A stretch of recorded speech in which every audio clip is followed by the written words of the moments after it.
जो मर गए हैं उनके लिए शोक करना तो महान गलती है। कारण कि मरे हुए प्राणियों के लिए शोक करने से जो प्राणी शरीर छोड़कर गया है उसको महान दुख भोगना पड़ता है। शास्त्र की बात कह रहे हैं, मनमानी नहीं। गतासुन गतासुश्च, जो शरीर छोड़ता है अगर उसके पारिवारिक जन आंसुओं से रोते तो जितनी आंसू की बूंदें रज में गिरती उतने समय तक उसे नर्क में रहना पड़ता है। इसलिए कभी भी किसी का परिवार का कोई पधारे तो रो मत, नाम कीर्तन करो, प्रभु का सुमिरन करो। प्रभु के नाम कीर्तन से सब बात बन जाती है। किस लिए रोना? जो हमारा प्रियजन उसको दुख देने के लिए रोए क्या? कदापि नहीं। जो पधार गए उनके लिए शोक करना महान गलती है। कारण कि मरे हुए प्राणियों के लिए जो शोक करके आंसू बहाता है उस जीवात्मा को दुख भोगना पड़ता है। पारिवारिक जनों को, ये अज्ञानी जन होते हैं।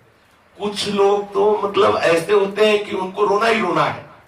वो एक संगोष्ठी टाइप होती है, गोष्ठी, 50 लोग बैठ के, मतलब हृदय में वो कोई बात नहीं पर वो छाती पीटना है और वो रोना है, वो ऐसा सब नहीं। सत्संगी जनों के सब बाहरी बातें। वास्तविक आप अपनापन मानते हैं तो उसके लिए जप कीजिए, प्रियालाल से प्रार्थना कीजिए कि स्वामिनी जो आप कृपा करके इनको अपने चरणारविंद की सेवा में रखिए। ये सब बाहरी बातें।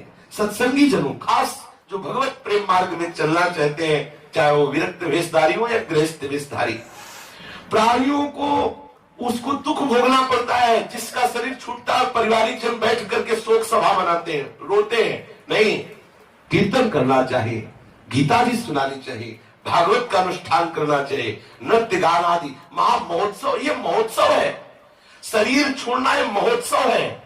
संसारिक जन शोक करते हैं, यहाँ उत्सव मनाया जाता है। इसलिए वो हमारी प्रियाजू की सेवा में गया, कितने बड़े पद का अधिकारी हो गया, हृदय में आह्लादित होना चाहिए। मृतात्मा के लिए जो पिंड दान दिया जाता है, जो जल दान दिया जाता है, शास्त्र का सिद्धांत है कि वो उसे परलोक में मिलता है। और जो पारिवारिक जन आंसू बहाते हैं, ऐसा करते हैं, इसलिए मास्तु बांधवैर्मुक्तम प्रेतो भुंक्ते यतो वसः तस्मान रोदितव्यम ही क्रिया कार्याश्च शक्तिता।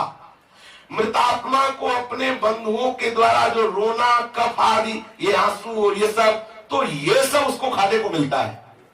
आंसू जो निकलते हैं, नाक, श्लेष्मा, खखार, ये सब जो रोता है, ऐसे चीखता है हाय हाय, और वो सब वो उसको खाने को मिलता है। और उसकी दुर्गति होती है जो पारिवारिक जन उसके लिए रोते। ये शास्त्र की बात कह रहे, मनमानी बात नहीं कह रहे। इसलिए भगवान कह रहे गतासुन गतासुश्च नाम सोचन्ति पंडिता। मृतात्मा के लिए जो कफ और आंसू आदि बहाए जाते हैं, मृतात्मा को परवश होकर खाना पड़ता है। और जो अभी जी रहे हैं उनके लिए भी शोक नहीं करना चाहिए, क्योंकि उनका पालन पोषण, उनका जो भी प्रबंध, उनकी जो भी दशा, उनका जो भी भरण पोषण है, तुम्हें चिंता करने की जरूरत नहीं। चिंतन करो श्री हरि का, हरि संभालेंगे। प्रभु कहते हैं योगक्षेमम भाम्यम, मैं उसको संभालता हूं। आप सोच सकते हैं कि प्रभु ने ऐसा क्यों किया? क्योंकि अनंत जन्मों का हिसाब खत्म करके अपने जन को अपने घर में अपनी नित्य सेवा में रख लिया। तुम्हें अपने स्वार्थ के कारण दुख लगता है, प्रभु ने बहुत गलत किया, क्योंकि तुम्हारे स्वार्थ की पूर्ति उस जीवात्मा से हो रही थी। तुम्हें पता है कि पिछले जन्म में क्या था?